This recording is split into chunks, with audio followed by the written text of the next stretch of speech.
जरूर आप लोगों को सबर सिखाएंगे। ఇదే రేవంత్ రెడ్డి గారు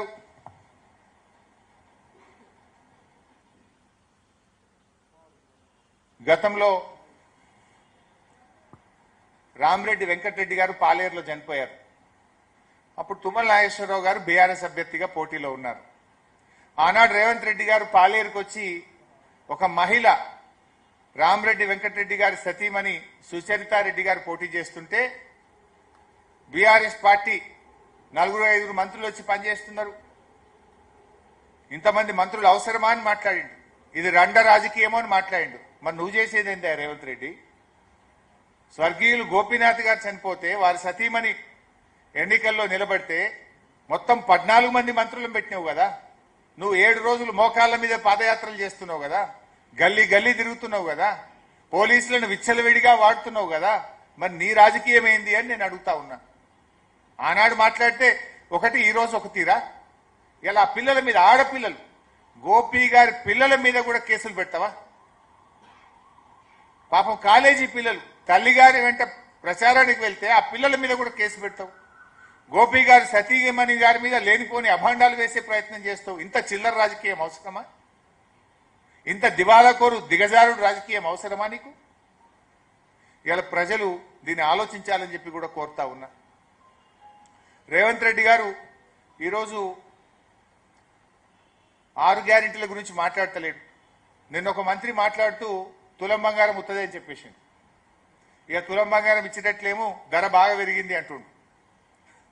అంటే ఎన్నికల ముందు వాగ్దానం ఇచ్చి తీరా ఇప్పుడు తులం బంగారం ఇయ్యమంటుండు. ఆడబిడ్డలకు ఎన్ని ప్రామిసులు చేసిండు? నిన్న ఎవరో చెప్తున్నారు, జూబ్లీ హిల్స్ లో మహిళా సంఘాలలో కలిసి వాళ్ళను ప్రలోభ పెట్టే ప్రయత్నం చేస్తున్నారు. జూబ్లీ హిల్స్ లో మహిళా సంఘ నాయకుల దగ్గరికి పోయి ప్యాకెట్లు ఇస్తున్నారట. మహిళా సంఘాల నాయకుల దగ్గర బుక్కులు ఉంటాయి, చూసినారు వాటిని ఏమంటారు, ఆ బ్యాంకులో లోన్ తెచ్చుకునే జాయింట్ అకౌంట్ బుక్కులు ఉంటాయి.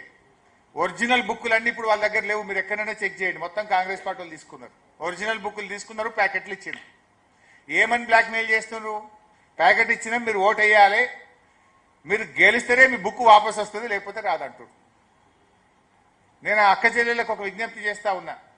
మహాలక్ష్మి వస్తే మీకు 55,000 వచ్చేది. కాంగ్రెస్ పార్టీ మహాలక్ష్మి కింద ఈ 2 ఏళ్లకు 55,000 బాకీ పడ్డది. ఇప్పుడేమి ఇస్తాడు ఈయన? మహాలక్ష్మి కాంగ్రెస్ ను ఓడగొట్టండి, మీకు మహాలక్ష్మి వస్తుంది. నెల నెల 2,500 వస్తాయి. కాంగ్రెస్ ను ఓడించండి. ఇలా మీరు ఎన్ని ప్రామిసులు చేసిండ్రు మహిళలకు? నువ్వు ప్యాకెట్లు ఇస్తా, పాస్బుక్లు గుంజుకుంటా కాదు రేవంత్ రెడ్డి. నువ్వు అక్క చెల్లెలకు ఇచ్చిన హామీలు అమలు చేయి. మహాలక్ష్మి కింద నెలకు 2,500 రూపాయలు ఇయ్యు, బతుకమ్మ చీరలు ఇయ్యి, అమ్మాయిలకు స్కూటీలు ఇయ్యి, కేసీఆర్ కిట్ ఇయ్యి, న్యూట్రిషన్ కిట్ ఇయ్యి. ఇవి నువ్వు ప్యాకెట్లు ఇస్తా, బుక్కులు గుంజుకుంటా అంటే ప్రలోభ పెట్టలేవు, బెదిరించి ఓట్లు పొందలేవు. మహిళలను నువ్వు మోసం చేసినావు. మహిళా సంఘాలకు కేసీఆర్ పెట్టిన పథకాలు రద్దు చేసినావు. ఈరోజు నువ్వు ఇప్పటికైనా చిల్లర రాజకీయాలు బంద్ పెట్టు. ఏమనంటే ఒక మాట అంటున్నారు, పైసలు లేవు. మరి నీకు మూసీ అభివృద్ధికి 150,000 కోట్లు ఎక్కడికెళ్ళి వస్తున్నాయి? ఫ్యూచర్ సిటీ అభివృద్ధికి 150,000 కోట్లు ఎక్కడికెళ్ళి వస్తున్నాయి? మూసీకి పర్సంటేజీలు కమిషన్లు వచ్చేదానికి మాత్రం డబ్బులుంటాయి. మూసీ అభివృద్ధికి డబ్బులుంటాయి, ఫ్యూచర్ సిటీకి డబ్బులుంటాయి. పేదవాడికి, మహిళలకు మహాలక్ష్మి ఇవ్వమంటే చేత కాదు. అవ్వాతాతలకు 4,000 పెన్షన్ ఇవ్వమంటే పైసలు లేవంటావు. రైతు బంధు ఇవ్వమంటే డబ్బులు లేవంటావు. బోనస్ ఇవ్వమంటే డబ్బులు లేవంటావు. వికలాంగుల పెన్షన్ పెంచుతానిచ్చిన హామీ అమలు చేయమంటే డబ్బులు లేవంటావు. ఫీజు రియంబర్స్మెంట్ ఇవ్వమంటే డబ్బులు లేవంటావు. కానీ 150,000 కోట్లు మూసీకి వస్తాయి. ఊరు లేదు, ఇల్లు లేదు, వాడ లేదు. 5,000 కోట్లతో ఫ్యూచర్ సిటీకి 6 లైన్ల రహదారేసి నీ అనుయాయులకు కాంట్రాక్టులు కట్టబెడతావు.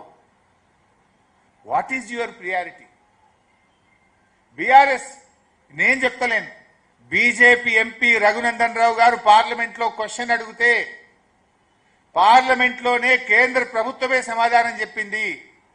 బీఆర్ఎస్ హయాంలో చేసిన అప్పులు 2,80,000 కోట్లు మాత్రమే.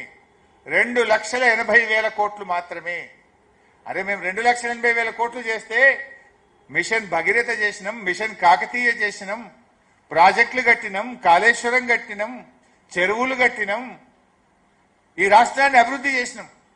10 ఏళ్లలో మేము చేసింది 2,80,000, కానీ నువ్వు 2 ఏళ్లలోనే 2,08,000 చేసినావు కదా రేవంత్ రెడ్డి.